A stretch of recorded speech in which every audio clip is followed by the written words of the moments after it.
আসসালামু আলাইকুম। সবাই কেমন আছেন? আশা করি সবাই অনেক অনেক ভালো আছেন। আজকে আমি তৈরি করব শবে বরাত স্পেশাল 3টা ভিন্ন স্বাদের হালুয়ার রেসিপি। আশা করছি এই ভিডিওগুলো আপনাদের একটু হলেও উপকার আসবে। এখন কথা না বাড়িয়ে দেখে নেই আমি কিভাবে এই রেসিপিগুলো তৈরি করলাম। প্রথমে আমি বুটের হালুয়া তৈরি করব। এজন্য 1 কাপ পরিমাণ বুটের ডাল সারা রাত আমি ভিজিয়ে রাখছিলাম। আর এই ডালটাকে খুব ভালো করে ধুয়ে এইভাবে সেদ্ধ করে নিছি। এখন এই বুটের ডালটাকে আমি একটা ব্লেন্ডার জগে নিয়ে নিলাম আর দিয়ে দিব হাফ কেজি পরিমাণ লিকুইড দুধ। আর এই দুধটা কিন্তু জাল করে রাখা, অবশ্যই আপনারা জাল করে ঘন করে তারপর এখানে লিকুইড দুধটা ব্যবহার করবেন। এখন খুব ভালোভাবে ব্লেন্ড করে নেব।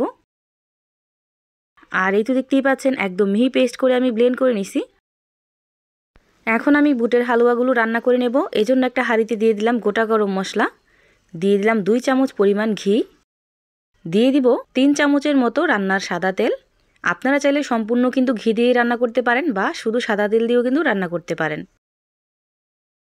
ঘিটা যখন খুব ভালোভাবে গরম হয়ে যাবে ওই পর্যায়ে এসে আমি ব্লেন্ড করে রাখা বুটের ডালটা এখানে দিয়ে দিব আর দিয়ে অনবরত নেড়েচেড়ে 5 মিনিটের মতো রান্না করে নেব।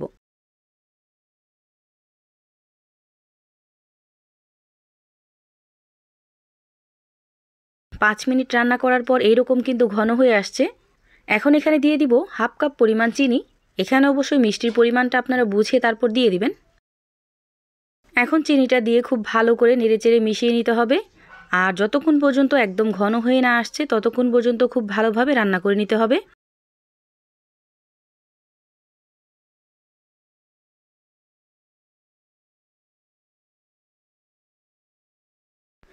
এখানে আমি আরও 2 চামচ পরিমাণ চিনি ব্যবহার করলাম।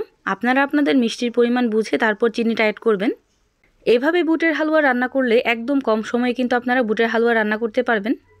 আর এই তো দেখতেই পাচ্ছেন একদম পারফেক্টভাবে কিন্তু রেডি হয়ে গেছে। এখন আমি গরম অবস্থায় এই হালুয়াটাকে সেট করে নেব। এভাবে আমি বুটের হালুয়াটাকে সেট করে নিছি। এখন একটা চাকুর সাহায্যে আমি 4 কোণা শেপ করে কেটে নেব।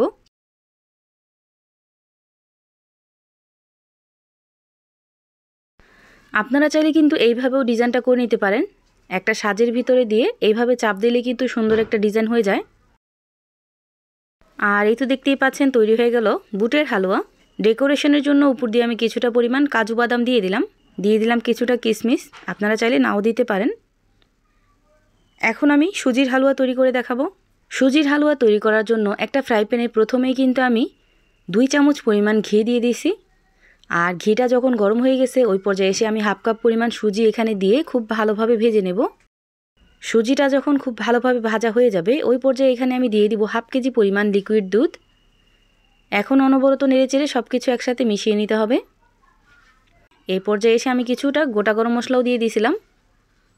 এখন দিয়ে দিব 1/3 কাপ পরিমাণ চিনি। এখন অনবরত নেড়েচেড়ে খুব ভালোভাবে রান্না করে নিতে হবে। আপনারা যদি এই সুজির হালুয়াটাকে বরফি শেপ করতে চান তাহলে কিন্তু এখানে আরও অনেকক্ষণ রান্না করে নিতে হবে।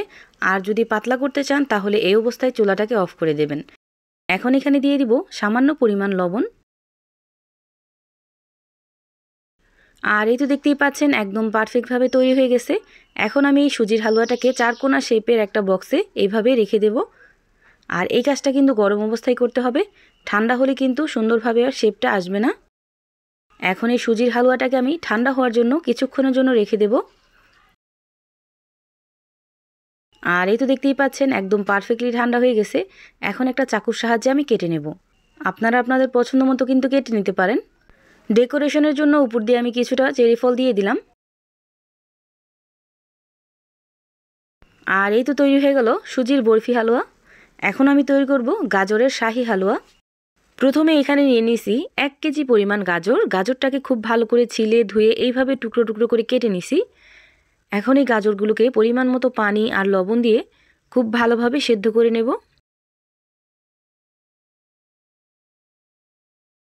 গাজরগুলোকে আমি 6 থেকে 7 মিনিট পর্যন্ত খুব ভালোভাবে সেদ্ধ করে নিছি। আর এই তো দেখতেই পাচ্ছেন গাজরগুলো কিন্তু একদম পারফেক্টলি সেদ্ধ হয়ে গেছে। এখন কিছুটা ঠান্ডা করে এই গাজরগুলোকে আমি ব্লেন্ড করে নেব কোনো রকম পানি ছাড়া।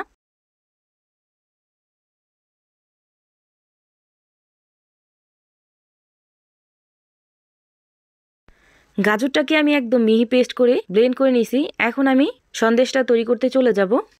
প্রথমে একটা ফ্রাই প্যানে আমি দিয়ে দিব 2 চামচ পরিমাণ ঘি, দিয়ে দিব গোটা গরম মশলা,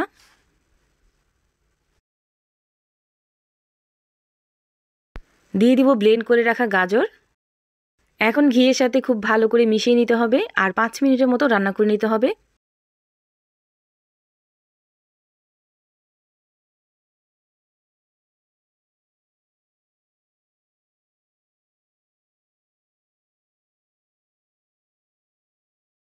পাঁচ মিনিট রান্না করার পর অনেকটা ঘন হয়ে গেছে। এই পর্যায়ে এসে দিয়ে দিব আমি 2 চামচ পরিমাণ কনডেন্স মিল্ক।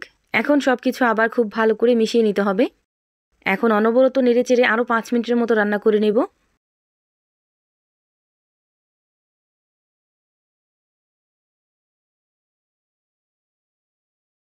আরও 5 মিনিট রান্না করার পর এখানে আমি দিয়ে দিব ছানা। এই ছানাটা আমি আগে থেকে রেডি করে রাখছিলাম। এখানে 1 কেজি পরিমাণ লিকুইড দুধ থেকে যতটুকু ছানা হয় ততটুকুই এখানে ব্যবহার করব। আর এই ছানাটাকে আমি আগে থেকেই প্রসেস করে রাখছিলাম, যেমন চিনি দিয়ে খুব ভালো করে জাল করে তারপর রেখে দিছিলাম। আপনারা চাইলে কাঁচা ছানা দিয়েও এই সন্দেশটা তৈরি করে নিতে পারবেন, কিন্তু চিনি দিয়ে জাল করলে ছানাটা খেতে আরও বেশি মজাদার হয়। এখন ছানা দিয়ে খুব ভালো করে মিশিয়ে নিব।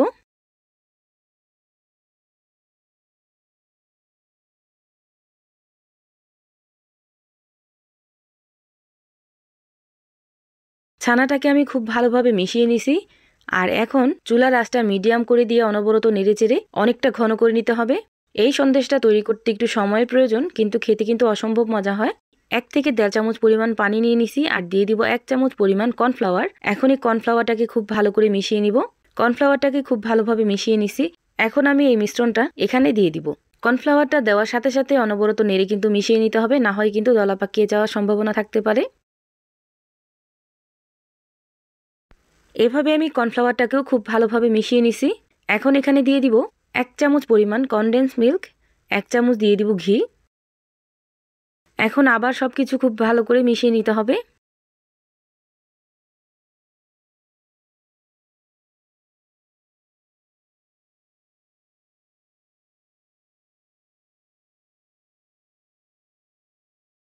জাল করতে করতে যখনই দেখবেন এরকম ঠিক হয়ে গেছে, তার মানে এই সন্দেশটা কিন্তু একদম পারফেক্টলি রেডি।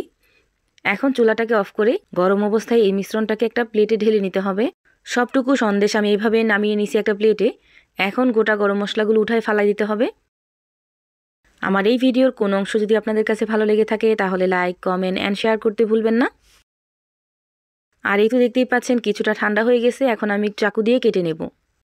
ডেকোরেশনের জন্য উপর দিয়ে আমি পেস্তা বাদাম কুচি ছিটিয়ে দিছি, আপনারা চাইলে নাও দিতে পারেন। আর এই তো তৈরি হয়ে গেল গাজর দিয়ে ছানার সন্দেশ। এই সন্দেশটা এতটা টেস্টি হয়, মুখে দিলেই একদম মিলিয়ে যাবে। যারা গাজর খেতে পছন্দ করে না তাদেরকেও যদি এই সন্দেশটা খাওয়ান তারা এক নিমিষেই খেয়ে ফেলবে। সবাই ভালো থাকবেন, সুস্থ থাকবেন। আল্লাহ হাফেজ।